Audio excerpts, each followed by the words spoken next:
भगवान के भजन के लिए तुम्हें विशुद्ध रूप से समय देना पड़ेगा और पूरा पूरा देना पड़ेगा। आधा अधूरा से हरि रीझता नहीं है। हाँ, जितना दो, एक घड़ी आधी घड़ी आधो में पुण्याद।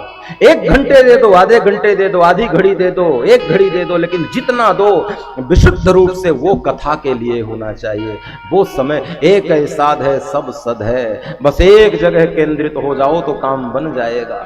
गोकर्ण जी ने कहा, पिताजी इस संसार में कोई सुखी नहीं है। तो बेटा फिर सुखी कौन है? बोले, सुख मस्ति विरक्तस्या। सुखी वो हैं जो परम वैरागी हो गए हैं, संसार से जिनका धीरे धीरे धीरे धीरे नाता छूट गया है, वही दुनिया में सुखी है। इसलिए मेरी बात मानो पिताजी, मुंचा ज्ञानम प्रजारूपम मोहितो नरके गति ही निपतिष्यति देहोयम सर्वम त्यक्त्वा वनम ब्रज। मेरी बात मानो, ये परिवार का मोह, पुत्र का मोह, पत्नी का मोह, समाज का मोह, बंधु बांधवों का मोह त्यागो और जंगल में जाकर के भगवान के भजन में लग जाओ। पर याद रखना, गोकर्ण जी ये उपदेश तब दे रहे हैं जब आत्मदेव की आयु 60 वर्ष की हो गई है। 60 वर्ष के पिता को 21 वर्ष का बेटा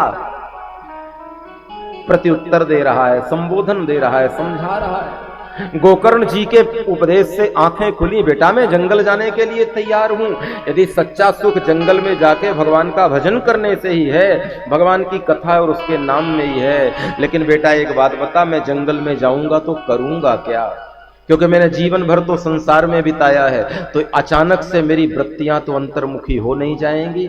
और सही बात है भैया, जिसने जीवन भर संसार में अपनी रति लगाई हो, जीवन भर संसार में अपने आप को डुबा के रखा हो, वो सोचे कि बुढ़ापे में भगवान का नाम लेंगे, तो इस चक्कर में मत रहना। हाँ, पहली बात तो यह है कि बुढ़ापा आएगा ही, इसका प्रमाण पत्र लेके आए हो क्या? किसके पास है? किसी के पास प्रमाण पत्र की बुढ़ापा आएगा ही आएगा। और चलो मान लो बुढ़ापा आएगा ही आएगा, तो ईमानदारी से बताओ, जीवन भर का जो अभ्यास है बुढ़ापे में वो याद आएगा कि भगवान का नाम याद आएगा? यार रोज जो अभ्यास किया याद तो वही आएगा। इसलिए जीवन में युवा अवस्था और बाल्यपन से कौमार अवस्था में ही भजन में मन को लगा दो, ताकि बुढ़ापा आए तो किसी को सुई न लगानी पड़े, हरि नाम तुम्हारे मुंह से स्वाभाविक निकल जाएगा। भगवत भजन स्वाभाविक निकलेगा, और स्वाभाविक तभी निकलेगा प्यारे जब तुम स्वभाव बना लोगे। सोचोगे बुढ़ापा आएगा तो एक बार भगवान का नाम ले लेंगे, संभव नहीं है प्यारे। ये जगत का राग इतना समा जाएगा कि अंतिम समय में यही परेशान करेगा।